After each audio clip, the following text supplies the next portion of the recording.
Every single day we're just bombarded with these headlines about new scientific studies.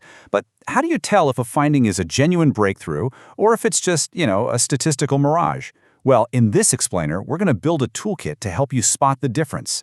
I'm sure you've seen a headline exactly like this, right? It's exciting, it's simple, and it makes you feel pretty great about that morning cup of coffee. The headline suggests a really clear link. You drink coffee, you live longer. Simple as that.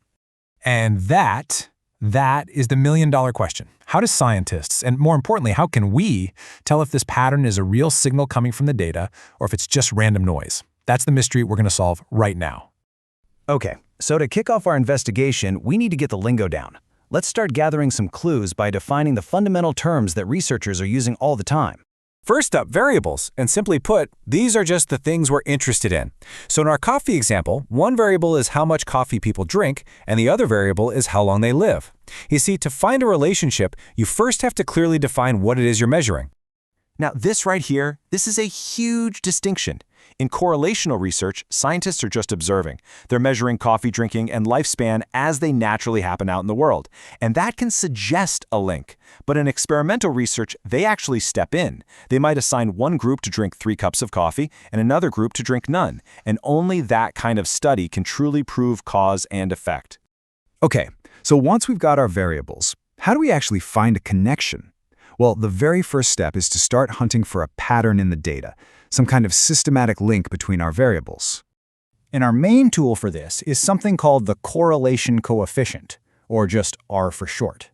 It's a single number that tells you the direction and the strength of a relationship. So a positive number means as one thing goes up, the other tends to go up too.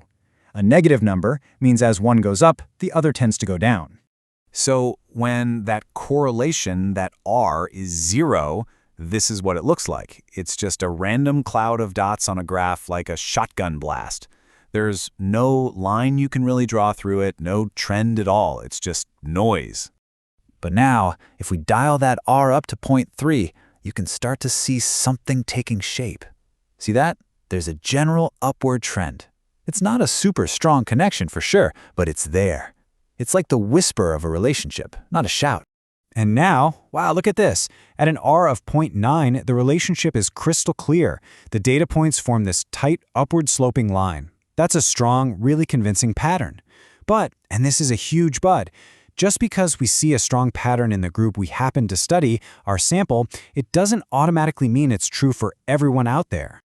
And this brings us to a really crucial idea. See, every relationship we find has 2 different features we have to look at.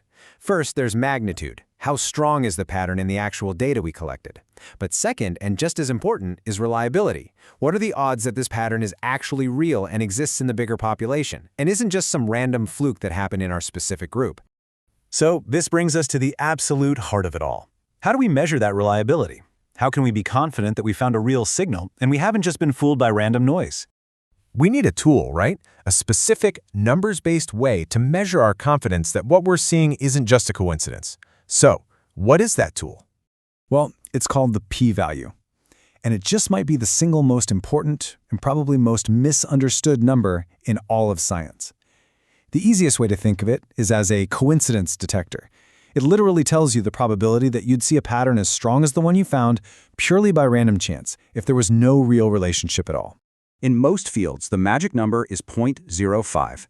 So if the p-value is less than 0.05, it means there's less than a 5% chance that the result is just a random fluke. And when that happens, researchers call the result statistically significant, and they start to feel a lot more confident that the relationship is real. So for our coffee study, we'd really need to see that p-value before we start believing the hype. But, even with our coincidence detector, we're not totally out of the woods. There are a few common culprits that can trick our analysis and lead us to believe in a statistical lie, even when we have a good-looking p-value. Let me throw a classic puzzle at you. You've got 2 hospitals. One is huge, one is tiny. Over the long run, they both average a 50-50 split of boys and girls. But one day, a hospital has this wild swing, twice as many girls as boys. So which hospital was it more likely to happen in? The big one or the small one? The answer is the small hospital. And this gets at a fundamental law of statistics. Small samples are just unstable. They are way more likely to produce extreme, fluky results just by random chance. Bigger samples give you a much more stable, much more reliable picture of reality. So, a small sample size is a major red flag. If that coffee study only looked at, say, 20 people, you should be very skeptical. But that's not the only trap we can fall into. Take a look at this. All the data points are just in a random cloud, except for that one. That single extreme data point, what we call an outlier, is literally pulling the entire trend line towards it. It's creating a strong correlation of 0.88 completely out of thin air. You always have to be suspicious of outliers. Okay, this next one is even trickier, and it's pretty fascinating. On the left, we see this super strong correlation, 0.9. Looks great, but look what happens when we separate the data by group. Let's just say males and females. It's incredible. Within each group, there's actually no relationship at all. The strong overall trend was complete illusion, and it was created just by lumping two very different populations together. All right, we've covered a lot of ground here, from variables and correlations all the way to p-values and these common statistical traps. So now, let's put it all together. Let's assemble all these clues into a practical mental model you can use every day. So the next time you see one of those headlines, just run it through this quick mental checklist. First, ask, was this a true experiment or just a correlation? Remember, only an experiment can prove something causes something else. Then, check the sample size. Was it big enough to be reliable, or could it just be a small sample fluke? Ask yourself, could there be outliers that are creating a fake trend? Or could there be hidden groups in the data, like in our last example, that are hiding the real story? And finally, the big one, was the result statistically significant? Did they tell you if that p-value was less than 0.05? Armed with these questions, you're not just a passive consumer of information anymore. You're a critical thinker. You're actually equipped to look past the headlines and separate a real discovery from random chance. So the only question left is, what headline will you re-examine first?